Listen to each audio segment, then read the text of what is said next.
Well, hello and welcome everyone. It's a live version of Rantz today. It's Crisandro, of course, and of course got my buddy right there. If I could go the right way.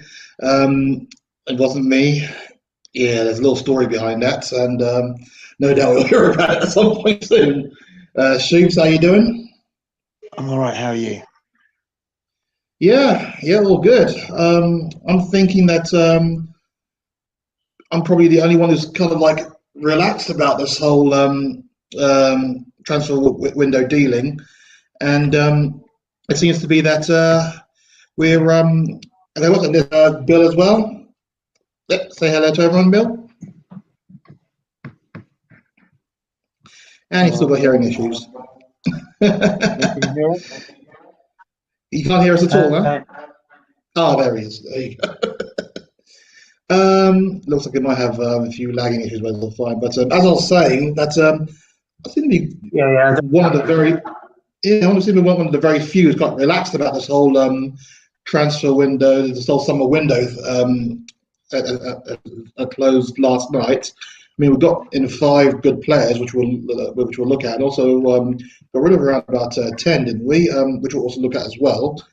And yeah, it wasn't always going to be like the mega build that everyone was assuming it was going to be, but you know, I have to start somewhere. It's going to be a painful rebuild, and we have to start somewhere, don't we? We haven't done it for 3 years, really. So, you know, it is what it is. No, I mean, I don't know what his brief was. I don't think anyone does, but he has lowered the age of the squad down significantly. In some cases, I think Brian Hill is 9 years younger than Eric Lamela. Romero is 6-7 years younger than Toby Alderweireld. Galini is significantly younger than either I should call it Joe Hart or Paolo Gazzaniga. And even if you look at where some of the players have gone, I mean, you've got essentially Musa Sissoko, who's gone to essentially a new promoted side. Now, it could be the fact that Watford is just around the corner from Tottenham, so he doesn't have to move that much. That probably helps it. But ultimately, if you look at even like Paolo Gazzaniga, I mean, this is a guy that someone said, oh, he could be challenging Hugo. And let's face it, most of the comments about him have always been how handsome he is, not what a good goalkeeper he is. And he's not even with a Premier League club. He's with Fulham. And I think you got Serge Aurier, who literally couldn't find a club. I mean, no club was willing to say, no, I will pay Tottenham to sign you. I'll sign you on a free and I'll sign you whatever, but I'm not going to pay their man signing on fee.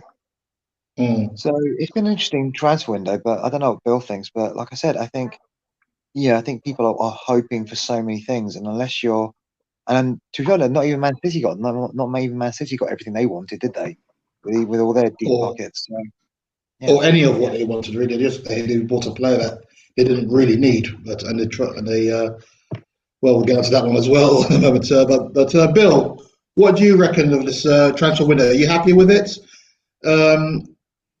or were you left disappointed?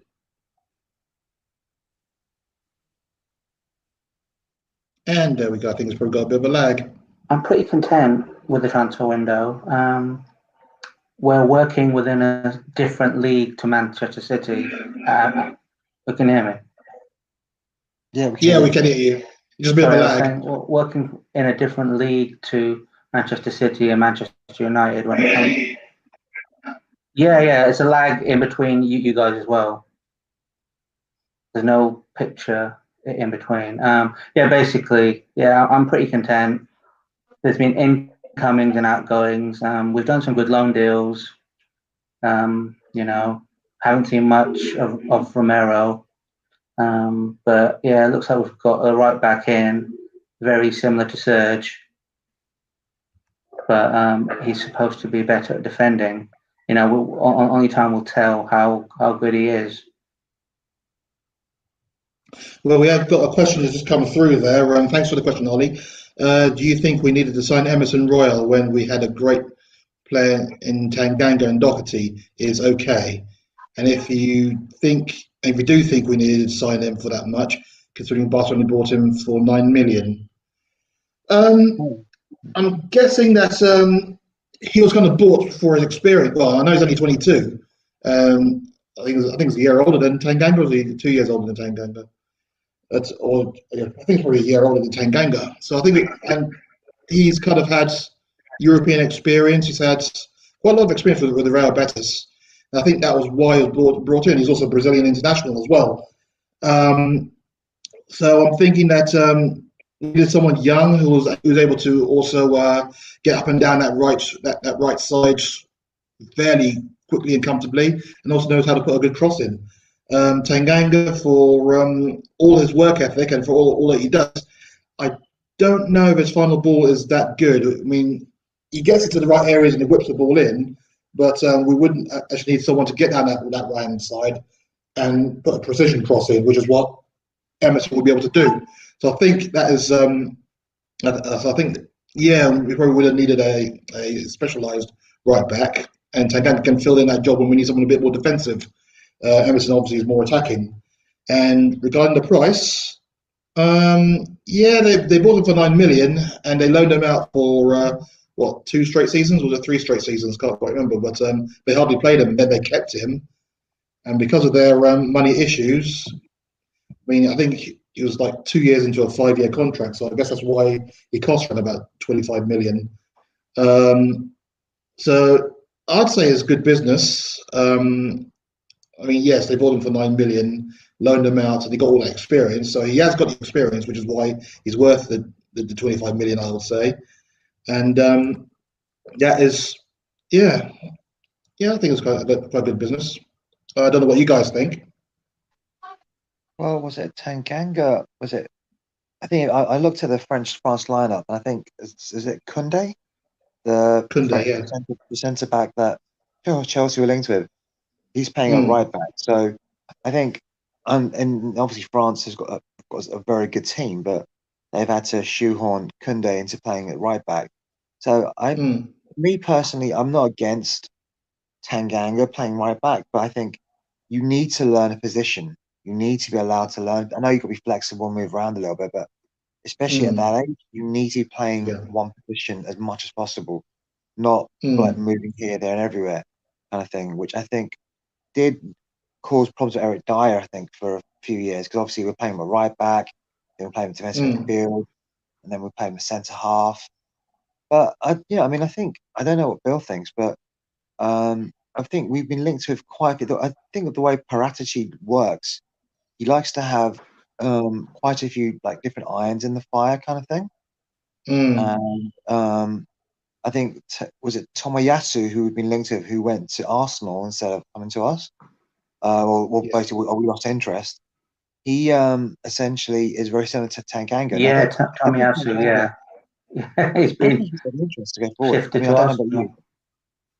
I Mm, don't think he wants to go forward. I think he's someone that can go forward, but it's not like it's not the intent. He's a defender first rather than like a converted winger or whatever you want to call it. But no, yeah. I mean, I'm happy with the signing. I mean, the only thing is, I remember the last Brazilian right back we had, and Gilberto.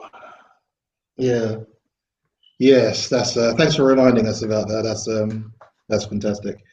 Yeah, Gilberto didn't quite light up White Hart Lane as it was then. I think he stayed this season as well, didn't he? Jeez. I think he was For here for less than. I remember, I think he made a mistake because I remember there was a big whoopla about him because he was the first Brazilian international that had played for Spurs.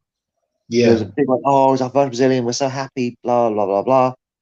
And yeah, because obviously down the road they'd had Gilberto Silva for many years and Edu and all that kind of Mm. stuff. And obviously we signed this guy and it just didn't work out. The poor guy just he made so many mistakes. He just couldn't get anything right. Mistakes that he didn't need to make either. You know, he wasn't mistakes when he wasn't even under pressure. That was the thing that got me the most. Uh, well, we still love you, Gilberto. You our first ever Brazilian. Thank goodness you went the last. Tracy Kidd, there with the message. Guessing Paratici has done his homework on both the Emerson and Tomiyasu and decided on the Brazilian. Emerson costs us 25 million. Tomiyasu was bought for 16.5.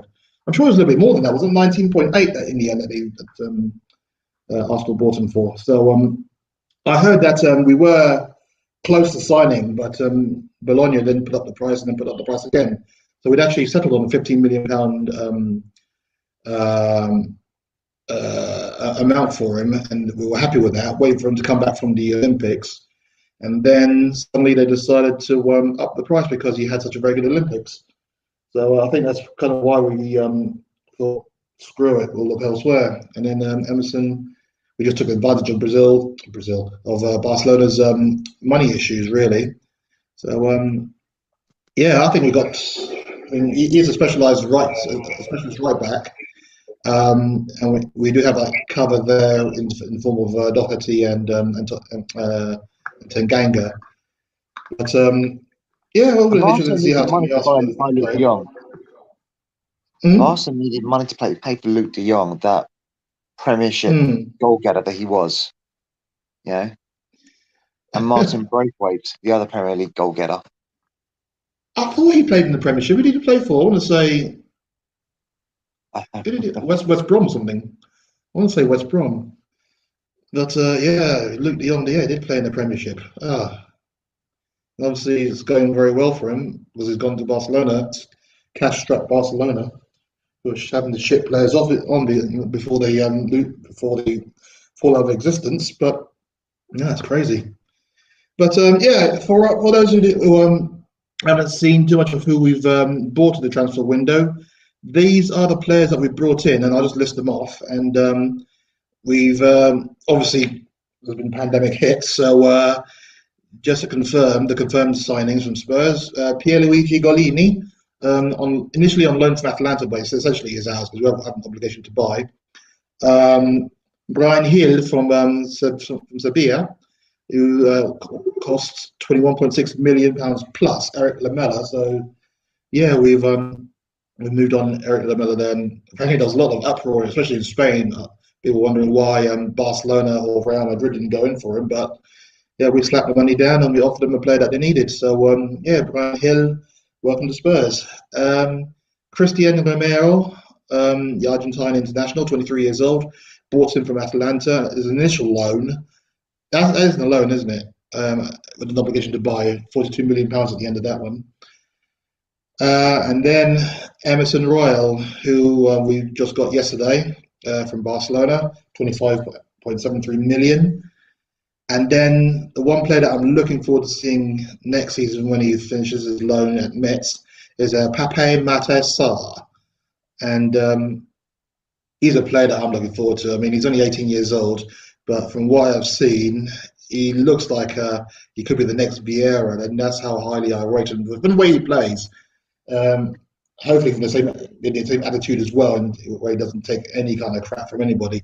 I would love him to have his own version of beating up Roy Keane or whatever on the pitch, but we shall see what happens with that one. But he's a player I'm looking forward to seeing when he comes over next season. So out of those five, four technically, who are you looking forward to seeing? I'll start with Bill, I guess. Who are you looking forward to seeing the most? I know we've seen a couple of them already, but who are you looking forward to seeing or hoping to see progress this season?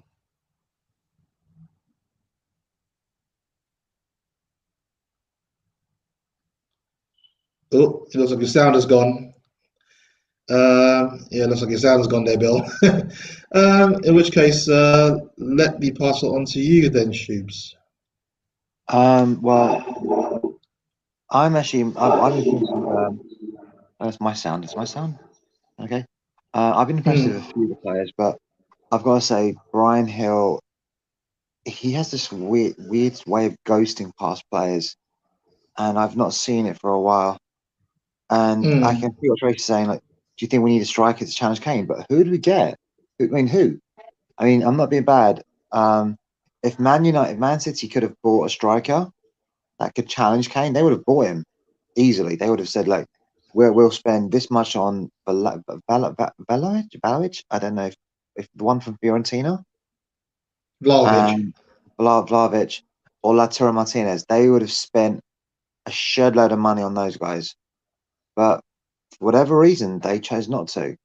Kane is a unicorn in terms of his skill set, his size, his athleticism, although that might be on the wane.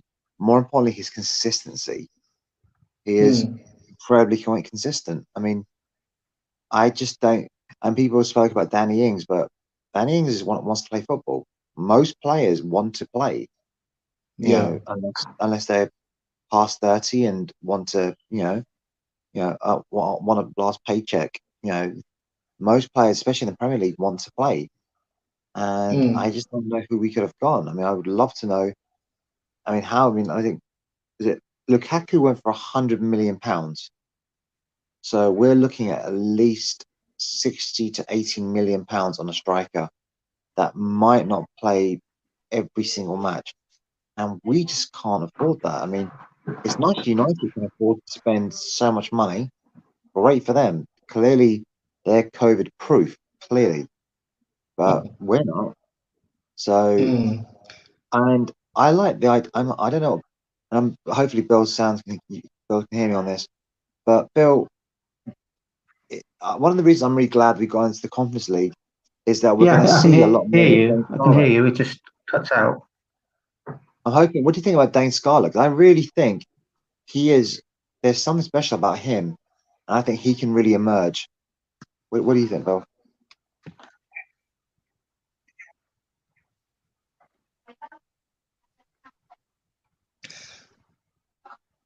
That's excuse the technical issues, I guess. I think Dane Scarlett needs time, and he needs match time. I'm impressed with what I've seen. He's like a raw talent. Oh, sorry, carry on. So let me shut my door. Yeah, I think Dane Scarlett just needs more time, really. Okay. Yeah. I think Dane Scarlett needs more playing time. You know, it's all on Harry.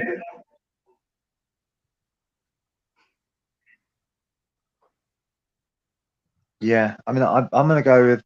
I think in a way we haven't got many other options. We've got Harry, we've got Dane, and we've got other players that can play there. That's cool. Yeah, I think we're probably going to be delayed a little bit. Yeah, it makes sense. I think to touch on that. Yes, ideally, yes, we would have liked to again gotten another striker. It would have been perfect. Well, the thing is, we did go for 3 in the end, didn't we? During the window, we agreed a deal with Laura Martinez for Inter Milan for 60 million, and then suddenly Chelsea buy Lukaku for 95 million, and then Inter Milan back out of it. They say that's okay, and he's not for sale. If you want to tempt us with adding another 30 million on top of that, then we'll look into it.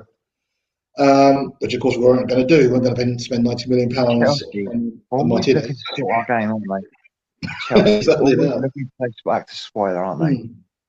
Well, do you know what?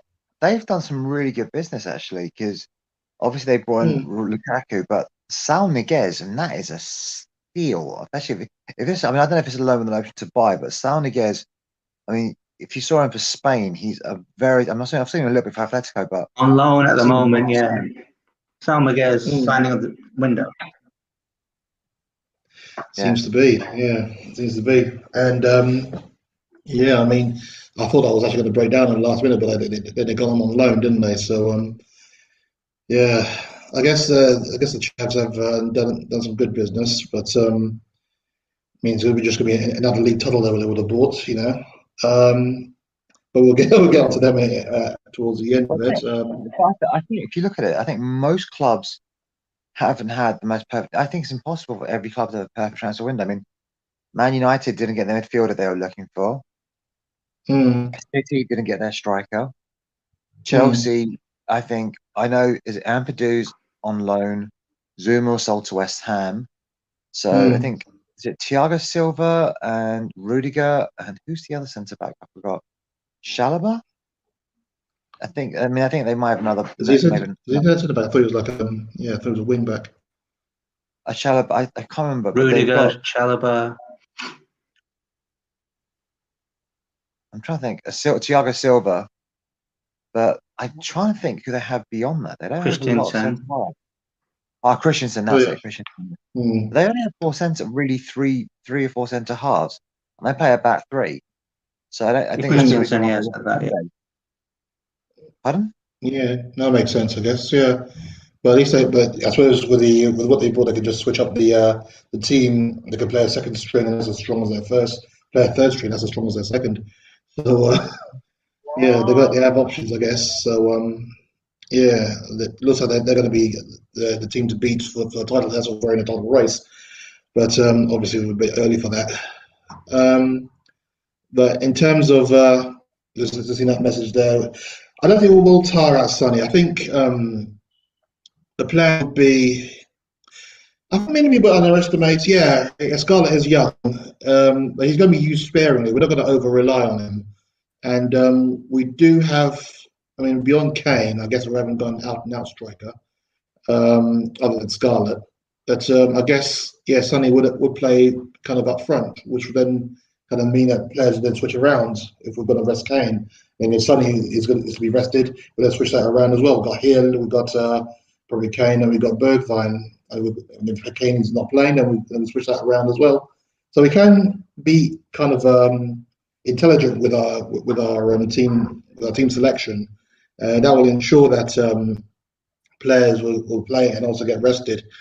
Um, is just a case of of being clever about it, and that's probably the beauty of having Brian Hill right there. I mean, he's a tricky winger, and we saw what he was like in the Conference League game against Passos de Ferreira. He was lightning quick and very intelligent with it as well. He has got a big future at the club. Whether he'll play enough games in the Premier League, that's what we'll soon find out. But there is a player in there, and it would have been ideal to get another striker. But unfortunately, the players that we have, I touched on Martinez, and there's Vlahovic, which I'm not quite sure why that fell through. I think Fiorentina asked for way too much money for him as well, and another player that we seem to have a deal in place, and then they just frittered away because Fiorentina upped the price. And then we were in for I forgot his first name, Diaz. I think he plays in Spain, but he just didn't want to come to us. So that was the issue. So we were in for strikers, but we were either priced out in the end, or the player just didn't want to come. So it was a case of trying to find the perfect striker to either play instead of Kane or play with Kane. That was the idea, to have two up front at times, and it just didn't come through. But I suppose I'd rather that than just get any player in. I mean, that's what happened when we got Fraser Campbell and when Berbatov was nicked off us, and it's just a case of not having to settle, which I think is the main thing, and just going out to get the player that we want. The thing is, we've been able to resist a big powerful club looking to buy one of our crown jewels. We've been able to say no. Now, I don't know whether it's because of the club obviously managing to reopen. Obviously, the Anthony Joshua fight is in, I think, 2 weeks. The NFL, although having that being said, though, one of my friends that was coming over for the NFL game is no longer coming because of the Delta. But as long as people, I mean, I'm not going to the game. Obviously, I'm not going anywhere near the stadium while Delta's still rising. But I'm saying that people are willing to come out. People are willing to spend money. I don't know how much the numbers are down in terms of attendance, or actually like people buying the beer and concessions, stuff like that. But financially, compared to where we were last year, we are a lot better off, just because of fans being back in the stadium. I mean, when they're back in the stadium, generally they tend to buy kit. It's just the two reinforce the other. That's just how the business model works. It's not just what they spend in the stadium and drinks, and they buy kit, they buy merchandise, they buy any old crap, as long as it's got a Spurs branded logo on it. So ultimately, I think that's helped. But I don't think, people are saying, "Oh, we haven't done enough." I'm like, what more did you want? I mean, yeah, I would have liked a striker, but it didn't happen. I would have liked maybe a midfielder, but Eriksen is very hard to replace. We've seen that. I mean, Yeah, it's hard to replace. I know, But Chris, you like that Damsgaard. Is it Damsgaard? Is that his name? The one at Sampdoria? Who Van actually replaced Damsgaard, him? yeah, Who actually yeah, replaced him in Eriksen for Denmark, actually, after that he unfortunate. did. Damsgaard, yeah, Mikael Damsgaard. Mm. No, he did. But, Yeah, he played very well in the Euros. After that unfortunate incident, and he is a. I mean, he's still very young, and that was kind of his breakout. Those Euros, he wasn't really that known that well, especially in Sampdoria, because he's still young, up and coming, and still trying to apply his trade and establish himself. Um, I don't know if they were seriously interested in looking at him, but there were rumours. But yeah, I don't imagine that those rumours were serious. I think we're looking for someone a bit more established, especially if we're going to move Ndombele on. But obviously he's stayed, and so it's just a case of trying to get a tune out of Ndombele Established player, and yeah. Celso. Yeah. So I guess we have the creativity there. It's just a case of somehow eking it out of them, and that's going to be the issue long term. well, Especially with uh, every season, Dombele was making noises about wanting to leave. That's not going to help the team settle down at all. well, I've got to say about Ndombele, I think he's earning God knows how much per week. You've got to use him, but I don't. Here's the thing: he's training, but he's not match fit because he actually hasn't played any games. So Mm, until, I mean, I don't. I mean, I'll be incredibly surprised if we see him at the Lamex or wherever playing with the U23s just to get match fitness because he needs match fitness. I don't. Did he even feature in the friendlies? I don't think he did he? no, no, yeah, So I mean, I know like the Argentina boys are away, and obviously to hit Delhi's only competition really is going to be in Dombele, but I don't know. I mean, like Nuno, I'm not saying I don't think it's a pride thing. I just think he said, "Look, you're not doing what it is I need you to do." This isn't the first time he's mm, heard this. I mean, Ryan Mason didn't play him. I think one game, and then they just said, "I'm not playing him again because he isn't mm, doing what I'm asking him to do, or he's not doing what I expect him to do." And he said, "That's it. I'm gone." Whether about that Aurier and Sissoko have gone, and he thinks, "Oh, do you know what? I really want to be part of this." You know, I mm, mean, Trace Agay, I think he really could. I think if you look at it, we've got three lightning quick players in Son, Bergwijn, and Lucas. And if you've got a player like, Ndombele that is not only able to dribble the ball, like, but can also pass really well through those lines. I mean, mm. that is lethal. But he's got to get fit. He has not just like physically fit, match sharp. And how's that going to happen? I mean, he's not even playing U23 football, so something's going to have to give. That's the thing. That's the thing. Can we afford to be carrying another passenger? That's the thing. Um, but he has to be integrated in some way, shape, or form. And obviously, because he's on a wage book, so he can't be sat there having a free ride. But I mean, as you say, I mean, he hasn't played any of the preseason games, and I don't think he's even been on the bench, has he? As yet in the three matches so far. Correct me if I'm wrong, but I don't recall his name being on the bench at all. Um, but so he has to be integrated. I mean, obviously, he was yearning for a move. Nobody's coming for him. Uh, so that should kind of tell him that at this point in time, he's not at the level that he should be in order to try and seek this move that he really, really wants.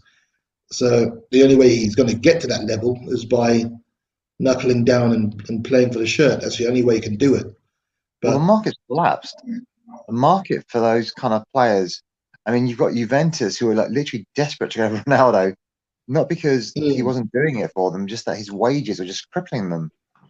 Yeah. And you've got players. I mean, not just you've got players like Messi who they can afford his wages at Barcelona, so they had to get rid of him. And I'm not saying that we can't. I'm saying either he has to take a massive pay cut, which I seriously doubt he's going to do that, or Yeah. he's going to have to figure out, or he's going to basically spend, I don't know, 2-3 years just doing nothing because we've got him on a 5-year contract. And so I don't think that's going to happen. I think eventually, I think calmer heads will come to the surface. I think they will look at him and say, look, you've clearly got talent. You've got something that no other Spurs player has, but don't rely on that. You know Yeah. what? I don't know. Yes, I don't know whether. I mean, I don't know whether it's. Do you remember when Benny said like, "I play football because of the money"? Do you know what I mean? People had to go in for it, but like, at least he was honest about it. Well, Yeah. Tang's got the money, so is he doing it now? Like he's got the money now. He's got that big fat contract. He's not going to bother, or is he going to say, "Do you know what? I've got the money, but really, I want to be a footballer. I want to hear the fans sing my name or whatever motivates him." I think it's really about motivation for him. If they can find a way to motivate, because like that goal against Sheffield United last season, that weird lob, whatever that was, I had never seen a goal Yes, like that that. was a great goal. Yes. That But he can't, was a you great can't live goal. off these moments. I mean, do you guys remember Matt Letitia? How indulged Yes. was he at Southampton? Because they indulged him because they knew without him they'd get relegated. They knew that, so they had to indulge him as much as they could because he had that incredible talent. Well, guess what? Those days are now gone. Unfortunately, you can't rely on just your talent. Nowhere can you do Yeah. that. Very true. Yeah, you Very can't true. carry players in games. You can't have No, that for that's their player true. not doing anything. Mm. No, it's Passenger, very isn't true. it, on Dembele?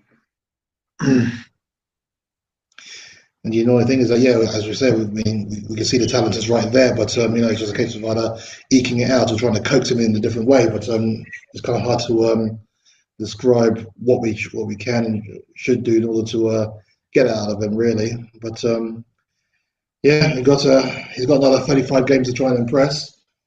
That is the thing. And there's also the Conference League. I do think there's an opportunity there to like say, look, Dele Alli can't play 2 games a week when he's running around like crazy. So there's opportunity there. But even before he plays in the Conference League, he's gonna have to get some minutes in his legs just to avoid an injury. I mean, he's had a history of injuries, if memory serves. He's had a few injuries anyway. Whether those are injuries are just a case of like, I don't feel like playing, I'm injured, or I'm actually genuinely injured. I don't know. I don't want to cast doubts on his character, but not deliberately anyway. But I'm saying that, has he got that real fire in his belly to want to do it? Because it's not easy. I mean, when you're playing as a professional footballer, not just training and playing, it's so physically demanding. You have that real fire in your belly to want to do that, and not everyone does. So Yeah, that's true. It's very true. Oh, okay. Well, we're going to look through the squad now to see if we are actually happy. I mean, the squad's been rolling down through the bottom as we've been talking. So I guess we'll just pick through each of the sections and then we'll have a little chat to see what we think about it. We'll start off with the goalkeepers. 3 goalkeepers at the moment, with one on loan, so technically we have 4, but 3 in the first team squad. That's Lloris, Golini, and Brandon Austin, I think his first name is. What do you think of that? We well stacked? Are we confident with that, or that'll be for you, Bill, as well?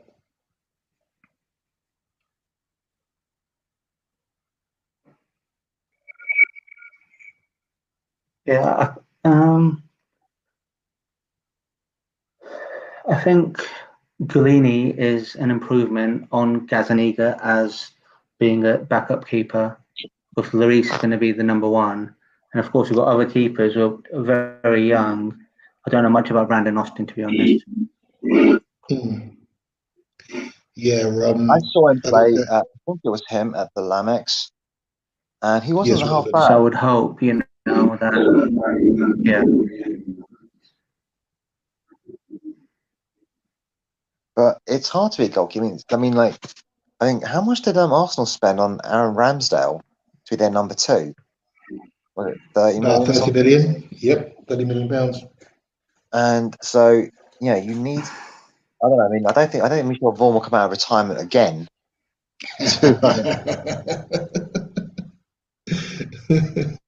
But you never There's a know. He space might for do. space free for him if he does. But I don't know. I mean, I just think that it's so hard to. I say goalkeepers are so hard because they have to play. I mean, I think Galini is going to end up playing quite a few games just because of the Europa League. It's keep him sharp, keep him going. But because Hugo's clearly our number 1, and who knows? Hugo's still. I mean, I think Hugo's still quite young. I mean, goalkeepers keep going for a number of years until they hit to that slope kind of thing, and then it's just all the way 36 or down. 37, yeah. But we might not get to see that. I mean, his contract is up at the end of the season, isn't it? And there's no talks of renewing it at this point in time. Well, I suppose it's just the way the market is though now. Right now, I mean, right now he's obviously one of the highest earners. You might be thinking, well, they might try and. I mean, I can't imagine Daniel Levy ever trying to stiff one of his players on any kind of money at all. Clearly, that's not what Daniel Levy would never do. But I think it's a case of just see where he is. He might decide, I can go back to France, maybe not earn as much money, I get a huge signing on fee, go to Lyon. Obviously, there are other clubs. Obviously, Barcelona might be looking, Real Madrid. You never know. Yeah, PSG. Yeah, I mean, it's unlikely because they've signed Donnarumma. Maybe Juventus. Yeah, Barcelona, Real Madrid, PSG. Yeah, Juventus. I mean, I would pick. I mean, not Donnarumma, yeah. I would definitely pick. Szczesny's in goal, wasn't he? It's a Chesney. I would definitely pick him every single time. Hugo. But like I said, he's quite happy. Right now he might. It could be January. He said, "You know what? I'm happy here. I want to stay for another 2-3 more years. The club wants me." Because I think Hugo is now our longest tenured. I think he will have been there. Obviously, Harry Kane's obviously been longer than being from a youth. But in terms of being part of the first team, it will have been almost 10 years. Yeah, but I see. I mean, he definitely. He might want a new challenge. I mean, obviously, his children. He's had his children here. Maybe I think Hugo. Yeah. I don't know if he had children before he came here, but obviously, children have grown up here. They might decide, we're settled. We don't want to move. Yeah. Yeah, which is, I think, people underestimate that. Yes, players may want to move, but a lot of kids think, well, no, I'm settled here. I don't want to move around, especially to another country or to another city. Or I don't want you to be, So I think that's something quite prescient to him. But I think I see why Tracy thinks, hey, you can maybe off, but you never know. I mean, some players may decide. I mean, you've seen this move that players aren't signing new contracts now. They want to have that freedom to negotiate in January. Say, do you know what? This is what I'm worth. This is what you're going to pay me, or I'm going to do a 6-month. I'm off. Because they've seen what's happened to Harry Kane. He has signed a long-term contract, but now I wouldn't say he's a hostage to his contract, but he can be held to his contract. That's why Ericsson didn't resign. He said, "No, I'm not resigning. No, because it'll come to January, and then I can make any move I want to." Kind of thing, and he did. Yeah, he sure did. But it sounds like that means that I guess Golini will be the natural successor next season, right? If I guess if Hugo is going to move on or stay, he might stay as a backup, maybe. Who knows? Sign a 1-year contract each time. But yes, he's still young enough to get a 3 or 4 year contract somewhere, isn't he? So I guess it's all about this is all about what his plans are for the future and what Spurs are planning for him, really. But Brandon Nelson we haven't seen too much of, so it's hard to say. And I think it will just literally be cover if obviously if there's an issue with it with the first two. So that's goalkeepers. So are we happy with the goalkeepers as it is? I mean, with Hugo and Golini? I'm happy with them, and I just don't. It's so hard when you can't let these stockpile. I think they've done that at Bayern Munich though, didn't they? Sign like they've got this really good. Obviously, I forgot the name of the German goalkeeper. Oh Man, goodness, I know man. that. Oh no, but they've also done another goalkeeper that's also very good as well, like some German whiz kid or something. Yeah, probably nicked him from Leipzig, known by Munich. More than likely. Yeah, there was a kid keeping Neuer out of the starting lineup. Hmm. Can't remember his name though. Yeah, I guess we're happy with the goalkeeper as it stands. This will be the contentious one, I think. Defenders. All in all, well, we have a couple of central defenders that I guess many Spurs fans would have been happy to see leave in Dyer and Sanchez, but they have really set the season on fire. Well, I know it's only been 3 games, but they have done really well at the start. And obviously we've got Doherty, Reguilon as well. Joe Rodon's been out injured for quite a while, looks of it. Tanganga, Chrissie Romero, our new central defender. Eric Dyer, as I mentioned. Davies, Sessegnon, and youngster Pascozzi. What do you all reckon?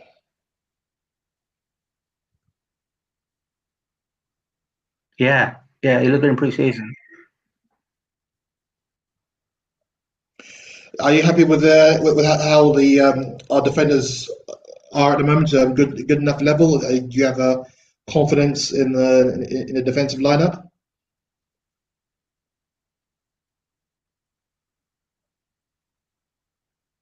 I'm Centrally quite central. confident. Right back is still a new role, isn't it? Because Tanganga isn't really a right back. Mm. I must say, when I saw Sessegnon play at the Lamex, he obviously I know he wasn't fully fit and he was there, but you can tell that he's not quite good enough yet to think, oh my god, Reguilon's gonna be worrying about his place.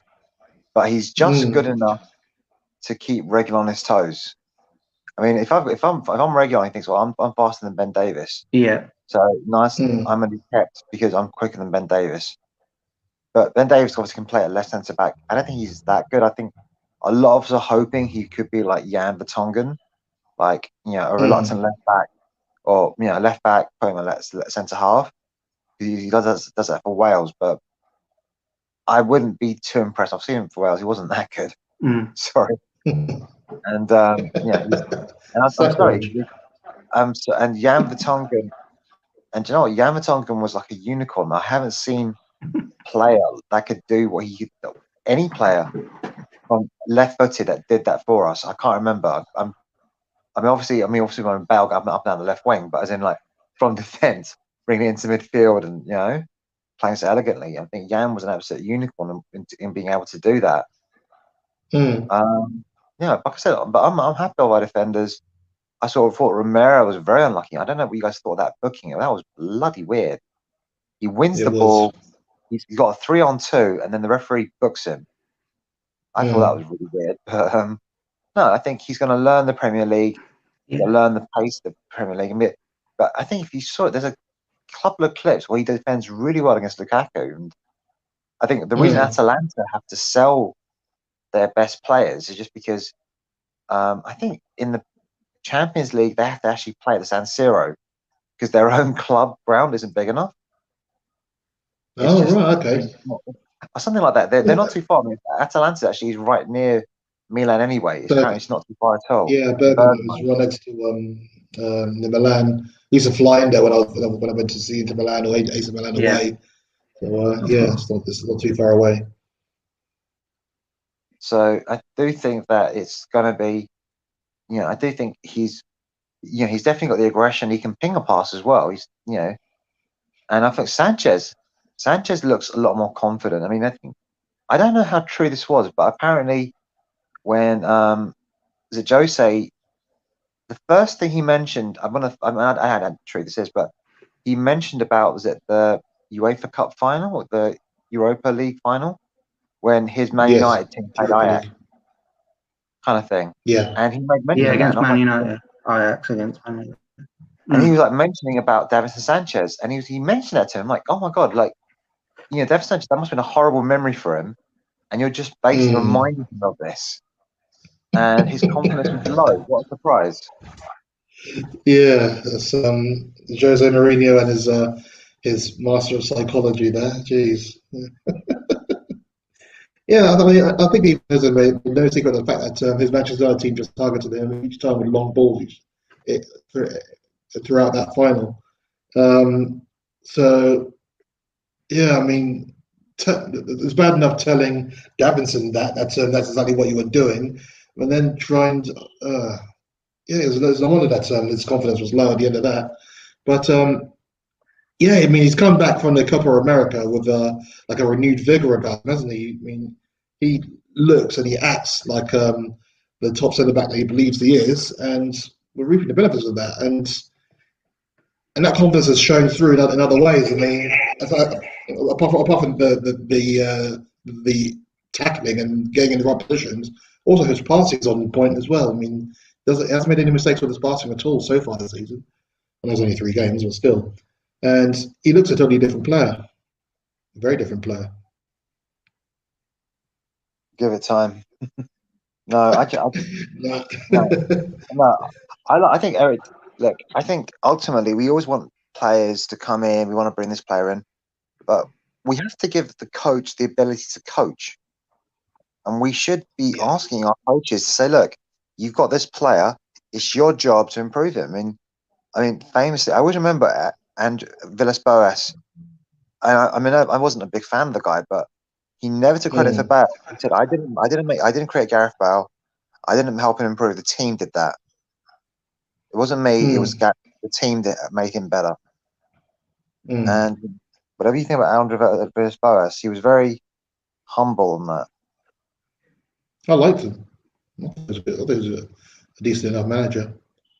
Just circumstances dictated, really.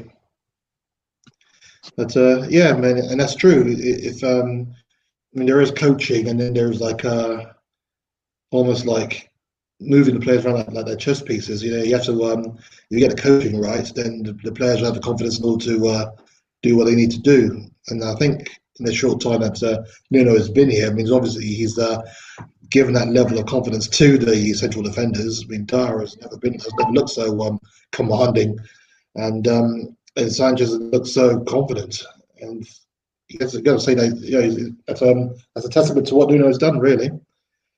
Yeah, and I think that's probably the only. They're going to be the centre back pairing for quite a while this season. I think if they continue with the same kind of if they continue on the same trajectory that they're on right now, don't you think? Well, I mean, sorry. I do think that we've got, some really good. I mean, I think Dyer. I mean, I think the Sanders said, look, his position has improved. Obviously, Mm, having Højbjerg and Skip has been. I mean, I think it was in the supplement. I think it was Mike, or I can't remember who it was, that shared it about how important Højbjerg is. But I really do mm, think we need to start saying, do you know what? It's got to be Højbjerg or Skip. We cannot run them both into the ground because we did yeah, that way too much. And Højbjerg, I mean, Skippy played almost every single game for Norwich, and he played almost a full 90. He has got fitness for days. And there are going to be games where we need to play both of them, but I they do came out to think, us injured, didn't yeah, him as injured, but those are the last 2 games. And the championship's like 47 games on it. It's ridiculous. they? Yeah, But I do think, for me, and this is just me, I think we do need to start playing one DM and then one link player and one like a true number 10, or like two creative midfielders, because asking Daly to do all the creativity or all on Luke's or all on Bergwijn is just too much. I think we need an extra midfielder, and that's creative. And I think Lo Celso could be that. I think, or it could be whatchamacallit, and Ndombele, but we need to start getting a bit more out of our midfield. I mean, that would be the only thing I'm worried about. And I think a lack of striker depth. But no, I'm happy with our team. I mean, like I said, we've got good bones. we have to build upon that. But I mean, at the end of the day, remember that Leeds game? How we looked absolutely winded. We just had nothing in the tank compared to what Leeds did. The 3-1 defeat. Yeah, I remember that. Yeah, but it was just a massive fitness, and so clearly Nuno's got us fitter. I mean, we're able to go through 90 and not fear about making a mistake because we're fatigued.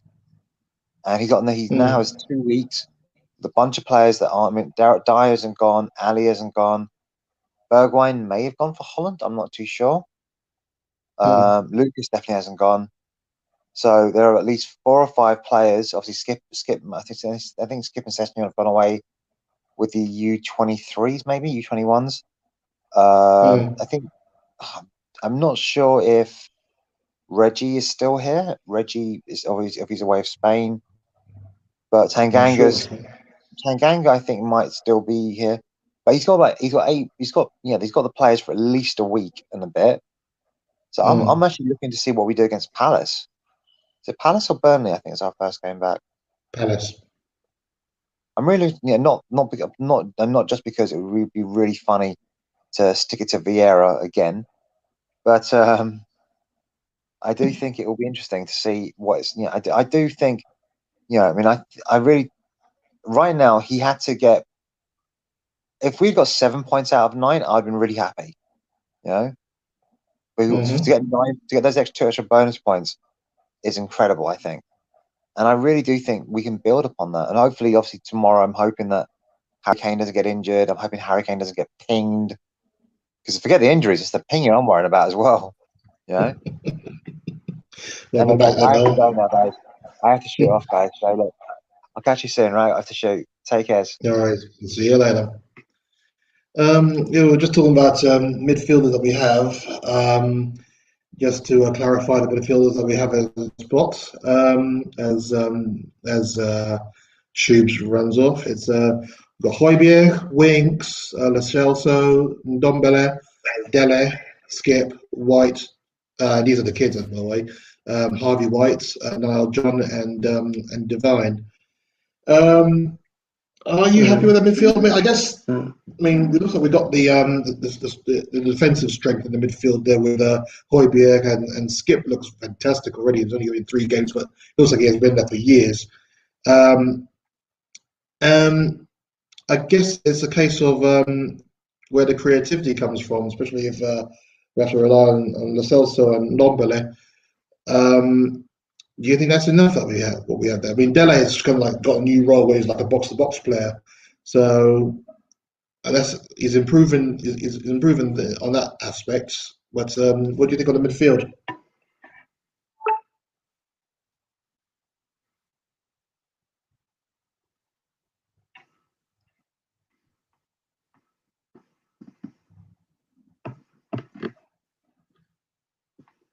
I think we've got plenty of options in midfield. It's just the quality.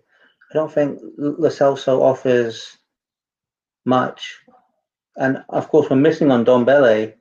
So I think we need a creative midfielder to go with all the defensive midfielders we've got. We've got Skip, Højbjerg. Of course, Sissoko's left. Winks doesn't get much play time. I think we really need to get Ndombele back on the pitch because Lo Celso, I just don't think he's strong enough on the ball itself. Are you happy that we kept Winks?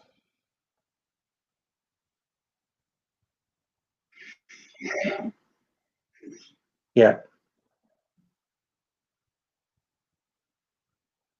I think Winks is. I'm seeing Winks hasn't had much play time. I think in the Premier League, it looks like it's going to be Skip with Højbjerg, unless someone really pushes through like on Ndombele. Even Heel can play in midfield. He can even play where Dele is playing, really. But I think we need an attacking midfielder in there. We're playing a flat 3 in midfield. It's fine at the moment, 3-1-0 wins, but we need to be a bit more expansive with our football. That would be where the issue comes from in terms of creating the chances. And it's, it is a bit of is a bit of an issue, I guess. Although it looks like in the 3 games we have created many chances to try and score more than 1 goal, but just for whatever reason it just hasn't gone in. So chances are being created there, as one could say. I guess if we had the added ability of Ndombele and the Celso as well, then that's in the creating of 4 chances a game could suddenly become 8, and we'll have a greater chance of actually doubling the lead as we do now, I think. So yeah, it's a good point. So I guess now we're on to the next level, the forwards, and in that forward line, all we have is like the 2 recognized strikers. I do apologise, as Forward, yeah. Scarlett says have missed out, so we have 2 strikers there. But the rest of them, Yeah, Son, Kane, Hill, Bergwijn, Lucas, and Jack Clark, who actually stayed on. He didn't actually leave on loan, which I thought he might do. What do you reckon of our forward line there?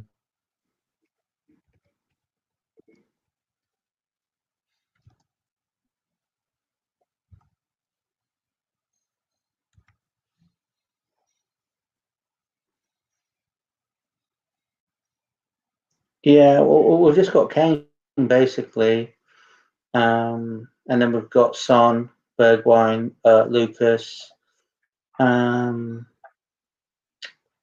Divine as well. Even though I think it'd be good to see what Jack Clark offers, but I think width-wise we're working very hard. We just haven't got anyone to play alongside Harry Kane really, whether it's Lucas and Kane up front, or even Son with Kane, and then that could open up a permanent role for Brian to play on the left or the right, with Bergwijn on the left and maybe Brian on the right. Yeah, I think it's hard to say because we're not playing with an attacking midfielder, so we're playing a flat 3 with no attacking midfielder. In a way, the attacking midfielder is the second striker.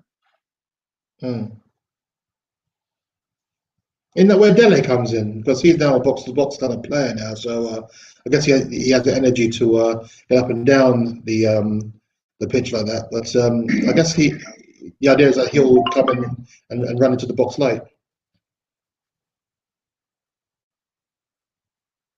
Almost like he did against Watford, but he missed that shot, didn't he? Sorry about the lag there.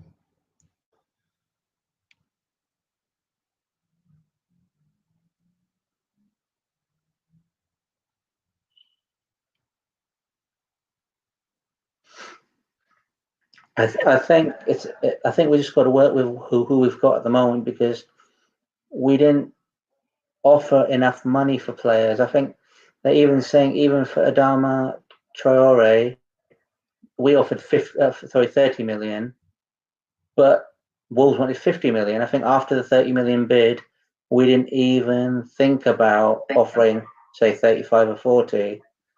So I don't think even Traore would improve us too much. Yes, he's got lots of energy, he can run past players, but so can Lucas and Bergwijn. I don't know. I think we'd need an out-and-out striker. As you say, Lautaro Martinez didn't happen. I don't think we even put a bid in. I think even if we went for someone like Danny Ings, he could not sit on the bench. He could play from the start with Harry Kane. I think the system has changed a lot in the last 10 years, but some teams do play 4-4-2 still in the Premier League, and they still create lots of chances. Of course, the teams which have been promoted, like Leeds, they're playing with 2 sometimes. I'm trying to think who else. Even Brighton play 2 up front sometimes. You have to have the options. Even the lower league teams. I know Everton have got so many strikers. I was speaking to someone and they were like laughing at the fact that Solomon Rondon signed on loan. He's got goals in the Premier League. He scored 1 goal in 3. I know it's not great, but he looked good for Newcastle when he played there. He was okay at West Brom. He's a good striker. I think we don't even when we had Vinicius, we had an option to play with someone if Kane wasn't available, or have them both on together. We haven't even got the option. I think just give Dane Scarlett a go. We need a second striker. He's an actual striker.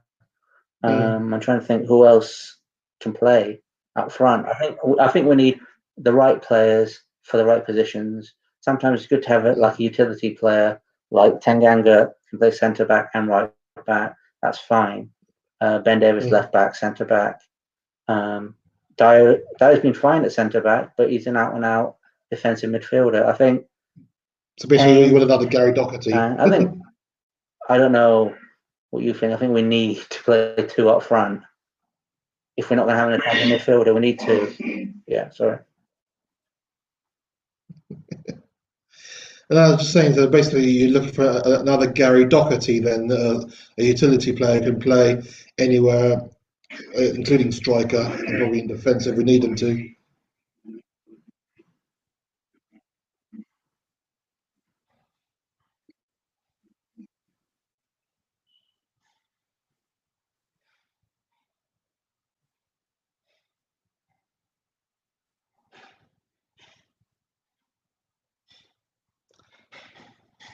Now listen, the lag has probably gotten a bit more there. So I guess in my thoughts, yes, the forward line could do with a bit more work. Well, it's just one window. The rebuild is going to be painful, so it's going to take a couple more windows to get everything that we needed to. And as mentioned earlier, we were going after two strikers, but sorry, three strikers in the end, but two were just the price just kept going up and up and up, and the third one didn't want to come to us in the end. So it is what it is. I think we have the options to play there, to play up front, but there's all about how we rotate and how we use them all. It's a squad game after all, so that should be the plan going forward. Okay, well, I think we've had a look at the players that we brought in, and we also shipped out 10 players as well, just to give you an overview, really. There's a few more involved, but the main players there, Paolo Gazzaniga and Danny Rose, all left contract expired, free transfer as well. One fourth left on Villarreal, I think that was about £15 million, sort of undisclosed. Lamela, a part of the swap deal for Brian Hill. Keone Tete has gone on loan. He's a big striker, so maybe obviously getting playing time, so that's important. And Musa Sissoko and Joe Hart leaving to Watford and Celtic, respectively. So that's our business. Yeah. And 5 players in. Forgive the lag again, but so you're happy with the window altogether?